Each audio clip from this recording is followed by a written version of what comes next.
English is first semester. Come to this class at this time. We're making it that much easier for you. But you're also inhibiting them at the same time. Because when they get to 18, they don't know what they want to do. They kind of go to university maybe for what their parents did, or they go to college maybe for what their uncle did. And they're not ready for that stress. And they're not ready. And that's why you see a lot of people go to college and university twice. Because the first time is what someone else wanted to do, and the second time is this is what I wanted to do. Wow. Yeah, you'll get that a lot. Yeah. Wow, that's amazing, man. That was powerful, man. Because I started thinking about like my like school experience. They're like, yeah, seriously though, man. Like I wish I would have had more resources and more opportunities to try different industries. Dude, definitely. Yeah, man. Definitely. Like, because even myself, do my community hours, because I would have done it differently if I knew, if I had this information now. Yeah. If I was able to dive into different sectors, different business sectors. I personally did 200 hours. I did 40, but I'm just like, after the 40 hours, I didn't find what I wanted to do. So I'm just like, I have so much free time. I just went and I started like helping out, being like assistants to so many different industries, and then some of them just stuck with me. Tech was the biggest one I liked. I was like, yo, I like this a lot. Yeah, I like this one. Even with that being said, you were still able to brew a business. Yeah, that's right. Out of your part-time job per se. Norway, and you're in grade 9, you do 4 different trades. You do carpentry, plumbing, electrical, construction, and masonry, which is construction. You do every semester is a different trade. Every half a semester a different trade. So you do 4 trades in the course of grade 9. After grade 9, you choose which trade you want to do, and in grade 10 they're teaching you. Grade 11 and 12 I think it's called college. So by the time you graduate university, you have the basic tradesman knowledge. Wow. By the time you graduate high school, you have the basic tradesman knowledge, which then you can go to university or college. I believe that's the way they do it in Norway. Wow.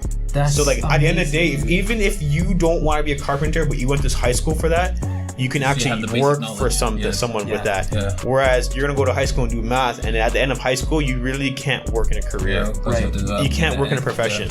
Yeah, 100%. I mean, even too, like for home ownership, like, dude, I wish I knew how to do carpentry, certain things, because like even for your own home ownership, to be able to learn how to do your own stuff, man, like it would save you so much money. It would help, for me, at least in my adult life, it'll help me own a home a lot faster. My dad's a mechanic. He forced me to sit down with him. I hated mechanic work, but he's like, I'm working on the car, I want you to sit down here. I sit on my skateboard going back and forth watching it. I'm like, what are you doing? Doing an oil change. You know how many times I had a 99 Saturn in 2011. You know how many times that car left me at the side of the road? Bro, I'm at the side of the road, I'm jacking up the car, I'm looking at it, I'm just like, okay, the fluid's out. So then I look down the street, there's a Canadian Tire, run and get the fluid, bring it back. Car's at the side of the road, jacked up. I'm like, please don't tow my car, please don't tow my car. Get it back, pour it in. And these are the times because I learned from my dad, or how to like do like basic plumbing. We can't do electrical work anymore, but I know like the basics. I like jack of all trades. That's basically what you want to be in high school, right? Yeah. No, that's amazing. You can only get that from volunteering. Yeah, for sure. Yeah, like a guy like myself, I don't know anything about cars. So even the basic oil change, I can't even do.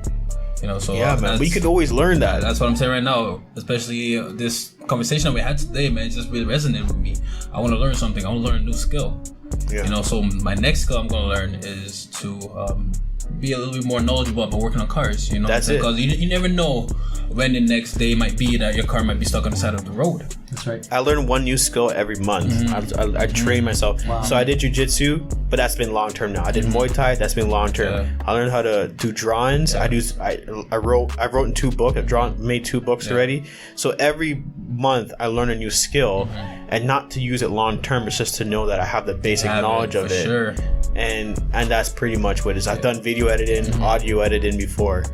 So then that way I can speak on so many topics. That's amazing, because there's a book by Malcolm Gladwell called Outliers. So the basic premise of that book, it was saying to acquire a new skill takes approximately 10,000 hours. To get perfect at that.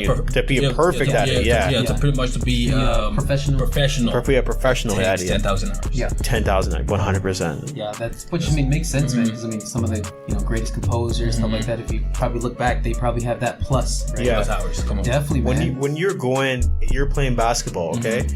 The one thing you'll notice, if you compare like a human to a cat, I know we compare a human to a sloth. We think sloths are moving slow, but in a mind, that sloth is moving at its fastest pace. Or if you see a baby crawling and you see them smiling because they're crawling really quickly, and in your mind, like, that thing is moving so slow, but that baby's like, I'm moving fast. But that's the same way a cat feels like that to us. It's like, why is that human, we're rushing around getting ready, and it's looking at us like, why is he moving so slow? Because cats can run at extreme speeds, right? They process things.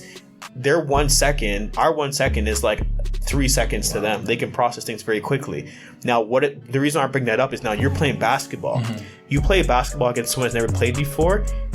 There's like a dial in your head, okay? Because you put in 10,000 hours, that dial slows down. So in 1 second, he's just like, that guy's like, I'm gonna go left because I think he's gonna go left. And you start going left, but halfway through your left, in his full second, it's been like half a second. You start going right. Then you could buy him. That's why when it comes to basketball players, you can see who's better. The way the more hours you put into something, it's the slower that dial goes. All right, and it happens automatically. When I'm playing soccer and I do a step over, halfway through my step over, I can kind of see which way their body's going. So that dial just slows down, and in his head, his dial slowed down, but my dial slowed down even slower. So now I can process more stuff. That's why Steph Curry can move his hands. When drummers are going, people think they're subconsciously hitting stuff, but no, it's like the time literally slows down. So when they go like, it sounds fast to us, but man, they can see. If you ever watch a boxer like Ryan Garcia's like a young boxer. I think he's like 19, and he's hitting it fast, and he's hitting the speed bag, and its speed bag's going so fast that the frames of the camera can't pick up with it. But our eyes can pick it up. His eye can pick it up. I can't pick it up. And he's hitting it. He can see it. He's not like he's just hitting it and then hoping for the best. He's hitting the speed bag 100% of the time. Floyd Mayweather, when he hits that speed bag 100% of the time, he can see it, and we can't see it. So that they're for them to see it, it's like they're slowing down time. And like it's almost as if like they slow down time, and everyone around them is moving in slow motion. This guy's throwing a punch, and they dial it back, and they see that punch coming in slow motion, and they're just like, okay, I just gotta move to the left. Speed time up, slow it down again, hit him in the face. Speed it up again. You're so good at the skill. You're so good that you process it so much faster than everybody else. You said you do a lot of video editing, right? No, I just started. I just started with the video editing, like this, everything with the podcast. So the video editing is brand new for me. The audio editing, it's all very brand new. Talk to me in 6 months. What you do now, you set up to 4 a.m. That same amount of time you'll be able to do in like 30 minutes. Because you're moving so quick. Girlfriend's talking to you, hey baby, what's up? I'm good. You're gonna be doing it at the same time because you put so much time, and time is actually slowing down for you. And now right now time is just going by so quickly. Like, it's 4 a.m. Time's gonna be slowing down. You're gonna be doing this, and you're gonna be doing stuff, and you're gonna be like, wow. Like, and eventually you're gonna get bored of it because like you can't slow down time any further. What's taking me 5 hours to do, you'll probably do in an hour because I'm processing so much faster. And I bring that same concept to like education. You ever see a kid try to do math? Add what's 4 plus 6? They're like, you've done it 10 in your head.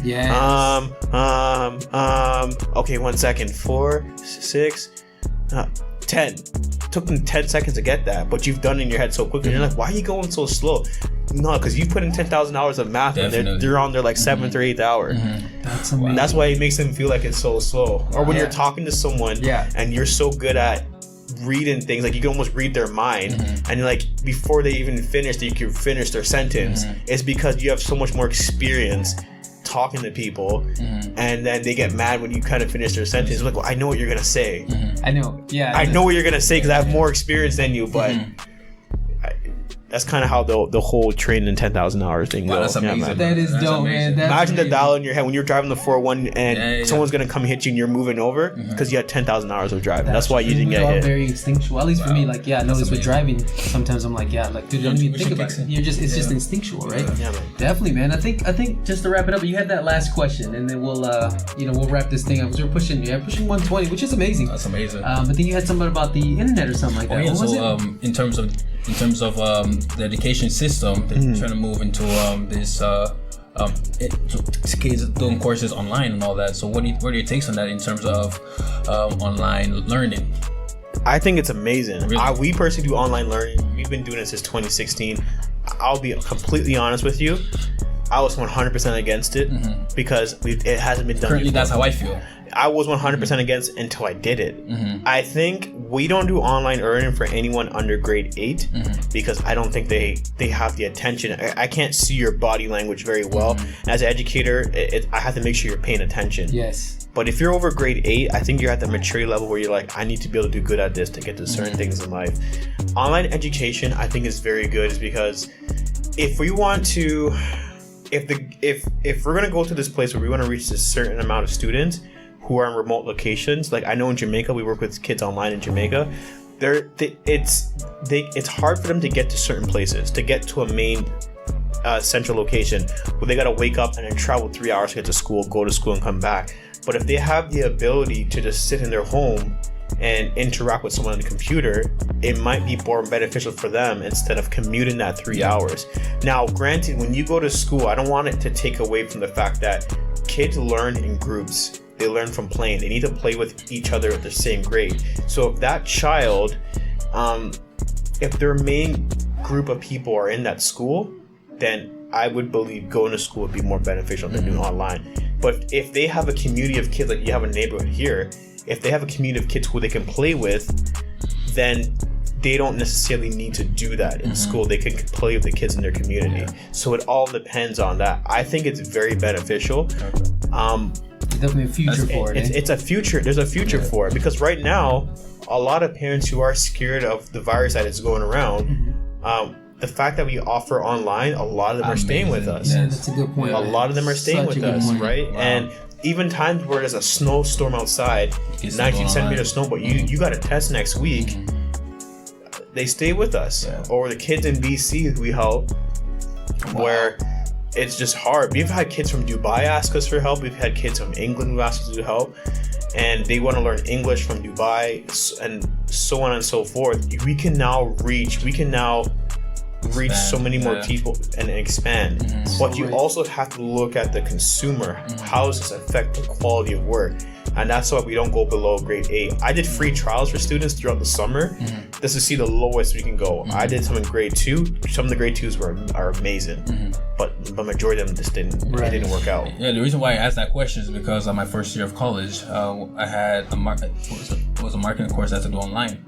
But I think the one thing that made me not successful at that course was my time management skills, because I was thinking I had enough time to go online and get my courses and projects done at the time frame that was given, but usually I will always find myself behind or running out of time to get that task completed.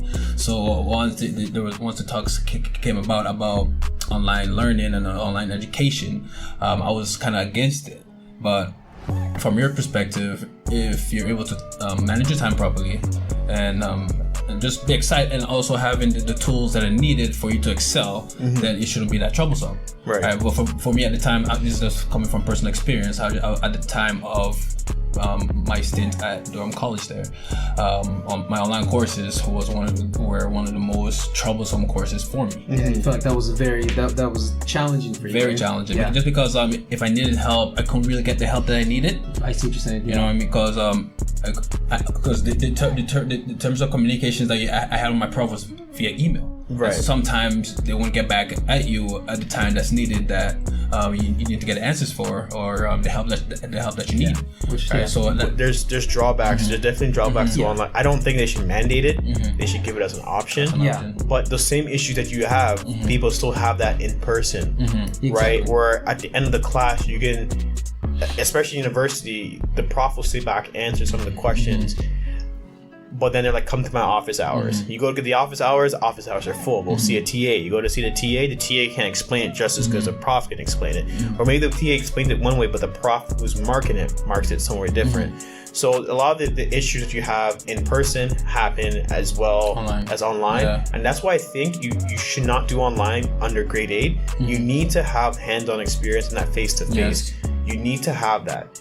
And I think by grade 8, if they can then determine whether it's, they should know themselves to that point where they can say, you know, we can do this online or we can't. I'm not an online learner. Some people who are adults are just not online learners. Exactly. Yeah. So 100%, man.